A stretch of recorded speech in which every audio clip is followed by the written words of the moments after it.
প্রিয় শিক্ষার্থীবৃন্দ, আমরা এখানে দেখব অ্যাডজেক্টিভ এবং সিনোনিমস। ষষ্ঠ শ্রেণীর বার্ষিক পরীক্ষা অথবা যে কোনো পরীক্ষার জন্য যে কোনো ক্লাসের শিক্ষার্থীরা আমরা এগুলো শিখতে পারি। ইজি সহজ, হেল্পফুল সাহায্যকারী বা উপকারী, গ্রেটফুল অর্থ কৃতজ্ঞ, কৃতজ্ঞতা বা কৃতজ্ঞ।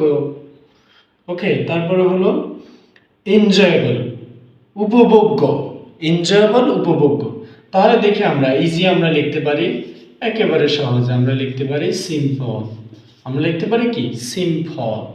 তারপরে হেল্পফুল আমরা লিখতে পারি যে সাপোর্টিভ, সাপোর্টিভ। আমরা অনেকে উচ্চারণ করতে পারি না, আমরা অনেকে বলি সাপোর্টিভ, সাপোর্টিভ, সাপোর্টিভ। ওকে, তারপরে গ্রেটফুল কৃতজ্ঞ, সেখানে আমরা লিখব থ্যাঙ্কফুল। কি লিখব? আমরা লিখব থ্যাঙ্কফুল। ওকে, তারপরে এনজয়েবল আমরা লিখব লাভলি, লিখতে পারি এনজয়েবল, লাভলি। ওকে, খুব সহজে আমরা এগুলো আত্মস্থ করে আমরা আমাদের ইংরেজির জ্ঞান সমৃদ্ধ করতে পারি।